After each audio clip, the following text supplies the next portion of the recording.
All right, so we're diving into The Goal, this business classic by Eliyahu Goldratt. Hmm. Now, this isn't your typical business book, it's actually a novel. It Yeah. follows this plant manager, Alex Rogo, and he's got to save his factory. It's a race against time, literally. Yeah, it's a really, I think, a really clever way to kind of explore the challenges of running a business. Yeah. Because even if you never step foot in a factory, you can still relate to that pressure, right? Oh, absolutely. Deadlines, efficiency, like Yeah. constantly proving yourself. Totally, totally. And that's what's so cool about this book.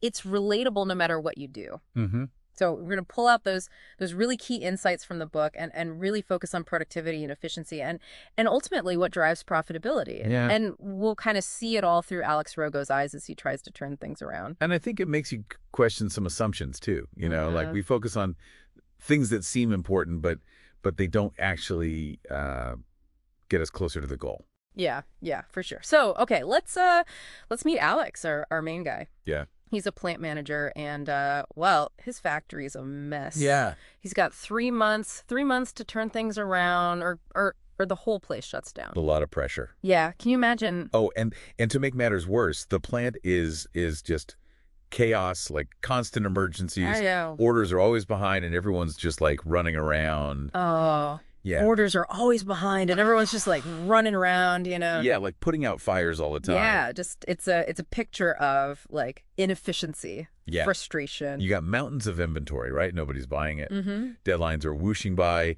and then the threat of layoffs is just hanging over everyone. Oh yeah, totally. Not exactly a happy place to work. Not ideal. No. So Alex bumps into this guy, Jonah, Okay. his old physics professor. Mhm. And Jonah asks him this question, like, what's the real goal of a manufacturing organization? Interesting. Now, you would think, right, the answer's obvious. Make good stuff, keep costs low, keep everybody busy. Yeah, the usual. The usual, right. But Jonah's answer is simple, but it's kind of revolutionary. Okay. It says, the goal is to make money, Make money. and everything else should be about achieving that. I like it. Right. It's challenging already. Yeah. And we're just getting started. Makes you think. It really does, right? Like, what are we doing in our own work, even our lives? Are we focusing on the right things? Big questions. Yeah, big questions. So Jonah, he gives Alex these 3 key measurements to kind of wrap his head around this. Okay. Throughput, inventory, and operational expense. Now, those sound like pretty typical business jargon. Yeah. But he explains them in a way that really cuts through the noise. He does, yeah. Like, he uses this analogy, Yeah. hiking with a group of Boy Scouts, Yeah. and how, like, inventory can just build up and slow everything down. Yeah. And there's this match game. Remember that? I do. It really brings these concepts to life. You don't need an MBA to understand it. No, not at all. And what's interesting here is that these measurements, they kind of challenge traditional business thinking, right? They do. Like, Right. we're always taught that reducing costs, that's the key to being profitable. Right. But Jonah says, no, it's increasing throughput, Okay. like the rate at which the system makes money through sales. So it's not just about being efficient, like the way we normally think about it. It's Right. about focusing on things that bring in the money. Exactly. Yeah, this is where the bottlenecks come in. Right? Yeah, this is where it gets interesting. Yeah. So Jonah, he guides Alex to identify the bottlenecks in his plant, like the things that are limiting the system, Yeah. that are stopping it from producing more, making more revenue. Think of it like a highway, right? Okay. You got a traffic jam. Doesn't matter how fast cars are going in other parts. Yeah. That bottleneck is going to slow down everything. It's going to back everything up. Yeah, exactly. And we get so focused on just optimizing individual parts Yeah.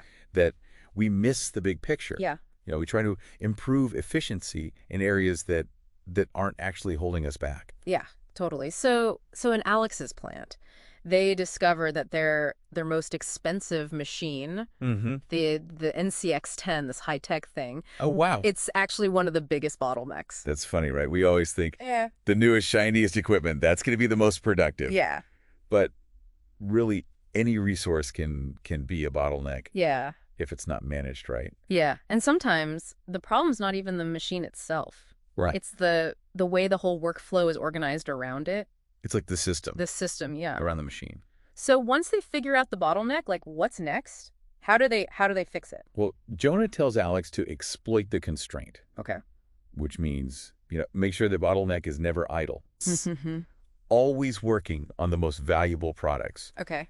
Don't waste its time on stuff that can be done somewhere else. And they come up with these creative solutions, like using red tags Yeah. to prioritize the bottleneck parts, bringing back old machines to help out. Right. To add that extra capacity. Exactly. Yeah. Even outsourcing some of the work to free up that bottleneck. No, I imagine there's pushback. Oh, of course. There's always resistance. People don't like change. No, and especially when it seems counterintuitive. Yeah. It's hard to go against the way you've always done things. I know. Even when you know it's not working. But Alex knows he's got to try something new. He has to. Yeah. That's a key takeaway for all of us, right? Yeah. We have to be willing to try new things, to challenge the status quo. Right. Even take some risks if we want to see real improvement. Absolutely. So they've got the bottleneck. They're starting to exploit it. What's the next step? What happens next? It's called subordination. Okay. And it's about aligning everything in the plant to support that bottleneck. So making sure it's never starved for work. Right. That all the other processes are feeding it smoothly. So instead of keeping every machine and every person busy all the time, you focus on that bottleneck. Make sure it's humming along. And that might mean making some counterintuitive decisions, Right. like releasing materials based on the bottleneck's schedule.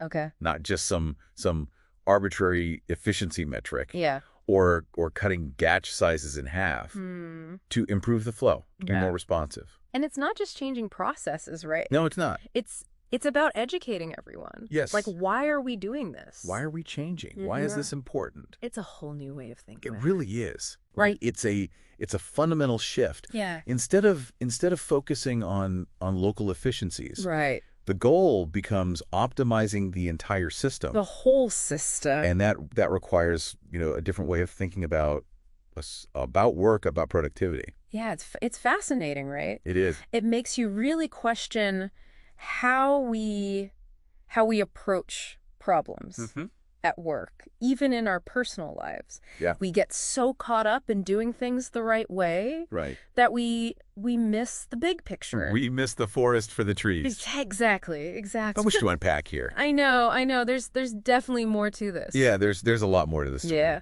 So it sounds like this is a journey.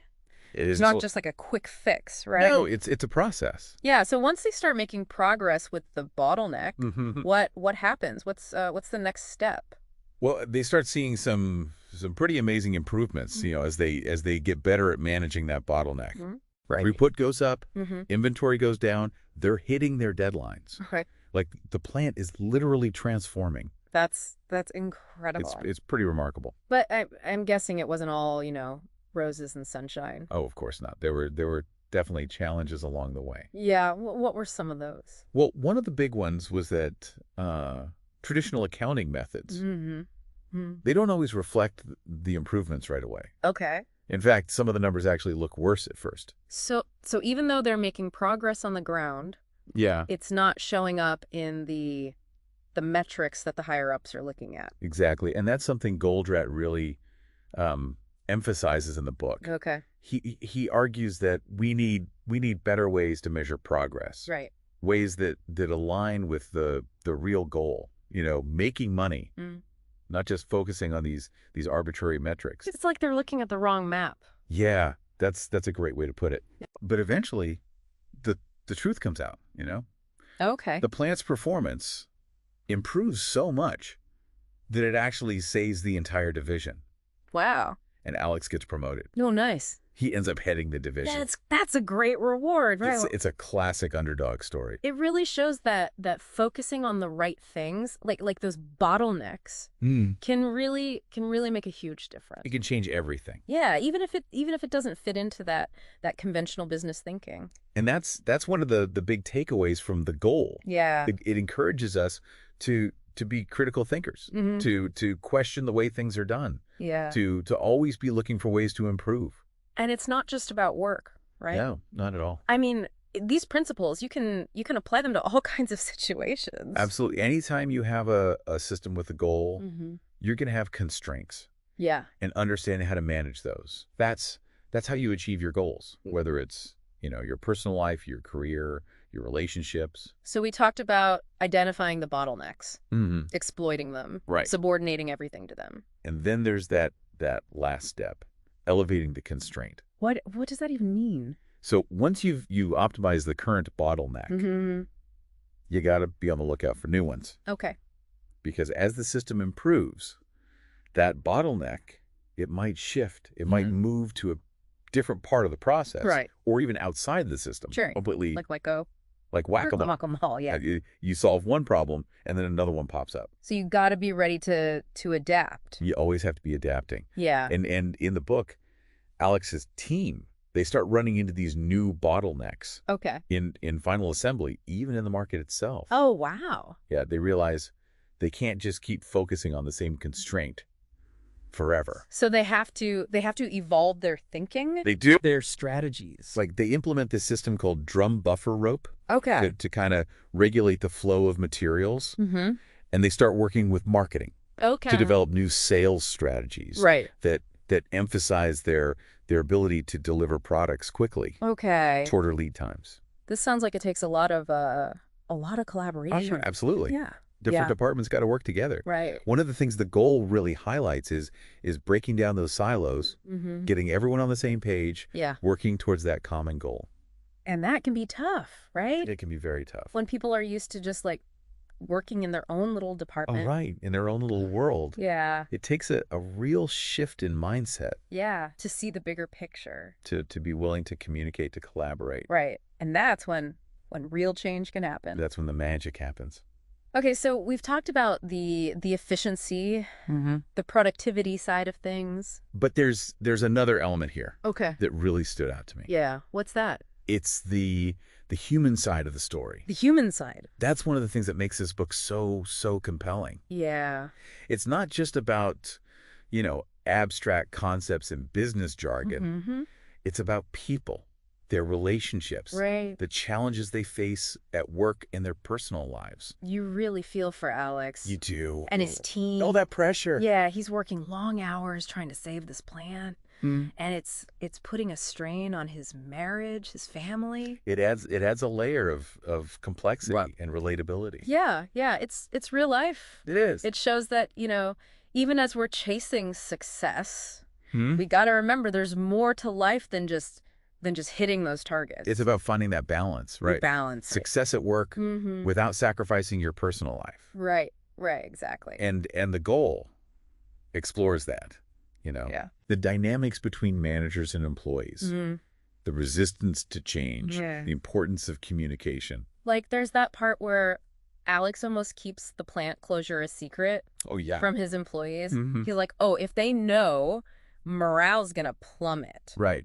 Nobody's going to work hard. It's going to be chaos. But then he realizes transparency is more important. Transparency. Yeah. So he tells them, right? He does. He calls a meeting. Explains the whole situation. Wow. The goal, the bottlenecks. And how they can all work together. Yeah, how they can all be part of the solution. And what's amazing is how they respond. They appreciate the honesty. They feel trusted. They're in the loop. And once they understand the big picture, they get more engaged, more motivated. Okay. They start coming up with ideas. It's that shared purpose. It is. Yeah. When people feel like they're part of something bigger, right, they're more invested. And that brings us to another key takeaway from the goal. It's not enough to just identify the problem and come up with the solution. You got to get everyone on board. You got to bring everyone along. Yeah, you need that culture of continuous improvement. Okay. Where everyone feels empowered to contribute. So it's as much about leadership as it is about, the technical stuff. It's about communication. Yeah. Creating that shared vision. Absolutely. The goal shows that leadership, it's not about barking orders. No. Right? It's about inspiring people. It's about motivating them. Giving them a sense of ownership. Giving them a voice. Yeah. Creating an environment where they can thrive. There's so much more to this book than just the factory floor. Oh, there's so much more. It's really about people, teamwork, leadership. The human spirit. And one of the things I love about the goal is that it's not just abstract. Right. It gives you practical examples. Okay. Actionable steps. So for someone listening who's thinking, all right, this sounds great, but how do I actually use this? Yeah, good question. What advice would you give them? Well, first of all, go read the book. Read the book, okay. It's full of detailed examples, practical advice. But if I had to pick a few key takeaways. All right, I'm ready. I'm taking notes. All right. First, don't be afraid to challenge the status quo. Okay, don't be afraid. Question the way things are done. Yeah. Ask yourself, is there a better way? Okay, number 1, challenge. Second, focus on what really matters. Okay. Identify those constraints. And don't waste time on things that aren't moving you towards your goals. Right, focus. And third, involve your team. Oh, yeah. Communicate clearly, create that shared purpose, empower people to contribute. So it's not just working harder. No. It's working smarter. It's working smarter. And together. Right. And remember, continuous improvement. This is an ongoing process. Yeah. There's always going to be a new bottleneck. Right. A new challenge. You got to stay curious. You got to stay curious. Keep learning. It's really inspiring. It is. It's a great message. We've covered a lot, right? Yeah. From the technical stuff to the leadership, the human side of things, the teamwork. Yeah. But what about those accounting methods? Oh, yeah. You know, the traditional ones. How does the goal challenge those? Well, the book argues that those traditional accounting metrics, they can actually give you a distorted view of how a company's really doing. So they're measuring the wrong things. They're measuring the wrong things. Okay. And focusing on the wrong goals. Instead of the goal of making money. Exactly. Right. Traditional accounting, it tends to emphasize things like cost reduction, efficiency at the department level, but it misses the big picture. Okay. The overall flow of materials and money through the whole system.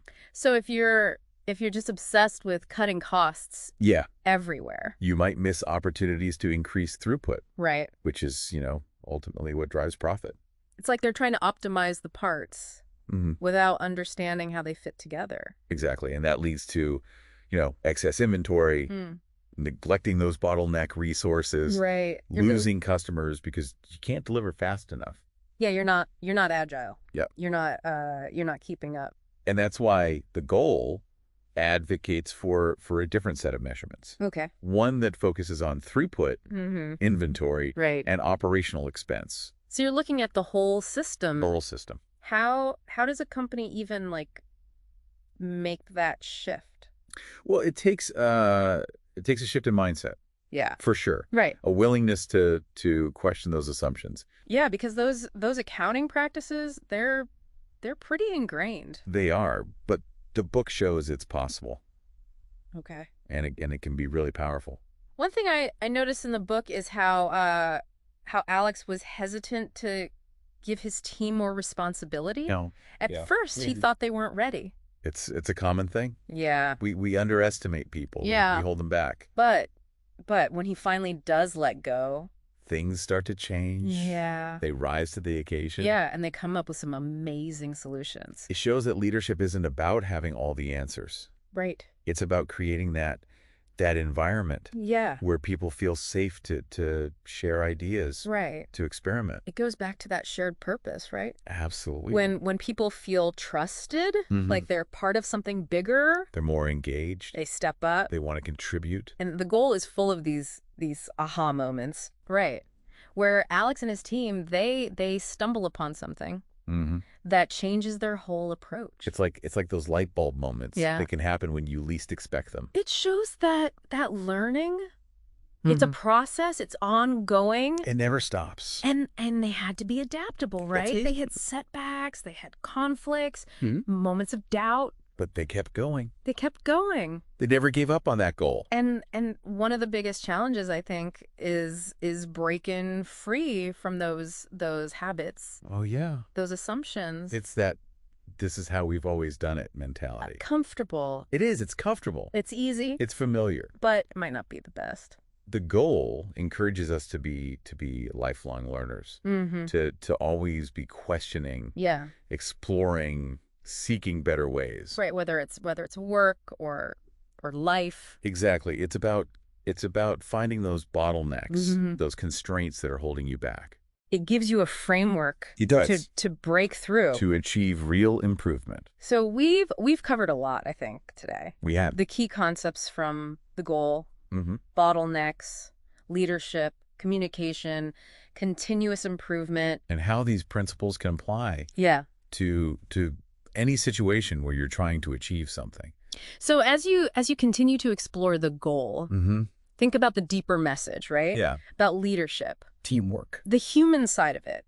What stands out to you? Yeah, what are you going to do differently? What bottleneck are you going to tackle next? Because continuous improvement, this is a journey. It's a journey. Not a destination. And by using these principles, we can all make progress towards our goals. Whatever they may be.